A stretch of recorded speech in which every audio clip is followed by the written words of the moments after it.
ओम शांति।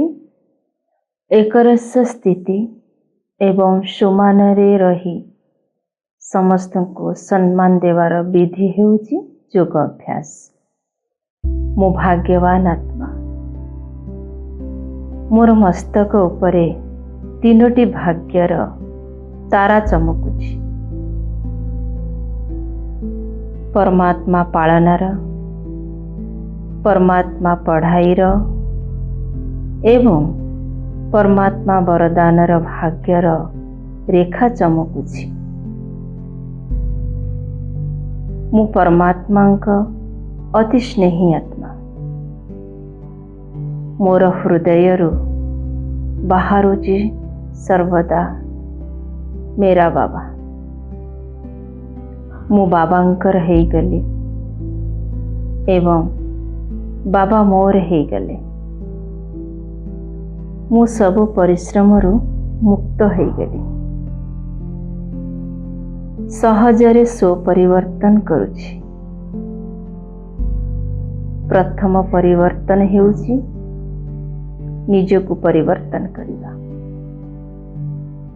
द्वितीय रे सबु शब्द को बिंदु लगाइबा।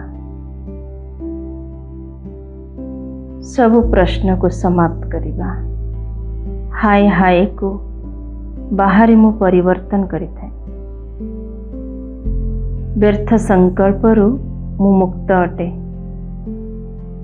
नकारात्मक संकल्पर आकर्षणरु मु मुक्त अटे। मु सकारात्मक संकल्प एवं प्रैक्टिकल हृदय रे भरपूर अटे। निजको मु हालुका अनुभव करिଥାଏ। मो भितरे सर्वदा शुभ संकल्प एवं शब्द बाहरी थाए।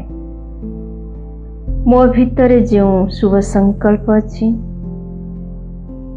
से मो पाई लिफ्ट काम करुछि। मोर प्रत्येक शब्द एवं कर्म रे सम्मान एवं सम्मान रे भरपूर रही थाए। केही केमिति भी हुअन्तु सेमानंकु सम्मान देई थाए। प्रत्येक शब्द रे प्रत्येक व्यवहार रे सम्मान एवं सम्मान रा बैलेंस रखी थाए।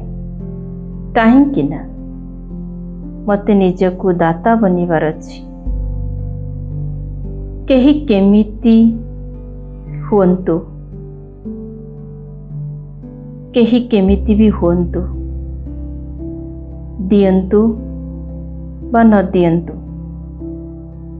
मु किंतु निस्वार्थ रूपरे सम्मान एवं सम्मान देइथाए। ज्ञानी हुअन्तु बा अज्ञानी हुअन्तु, समस्तंक प्रति मो भितरे शुभ भावना बाहरी थाए। मु बाबा समान समस्तंको शुभ भावना देई थाए। मु फॉलो फादर करुथिबा आत्मा। दृष्टि एवं वृत्ति रे समस्तंको सम्मान एवं सम्मान देई थाए। वर्तमान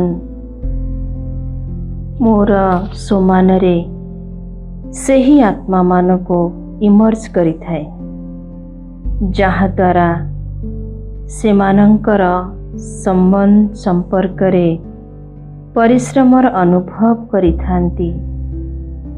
मु से मानंको बाबांकर किरण देई थाए। से माने मध्य बाबांकर संतान अटंती। वास्तविक देखिबा को गले से माने शुद्ध आत्मा अटंती। निज निजर अभिनय करुछंती।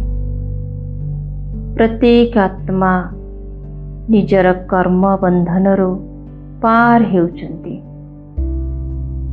मु निजे बाबांक साथी रे कंबाइंड रे अनुभव करुछि। हृदयरु समस्तंक प्रति सम्मान बाहरुछि। काहाठारु मते कौनसी ପ୍ରକାର ଇଚ୍ଛା ନାହିଁ। ମୁଁ ସର୍ବଦା ମାଷ୍ଟର ଦୟାର ସାଗର ଅଟେ। ଦୟା ମୋ ଭିତରେ ଦୈବୀ ସ୍ୱରୂପ ଇମର୍ଜ ହେଉଛି। ମୁଁ ଏକର ସ୍ଥିତିର ସ୍ଥିତ ଅଟେ।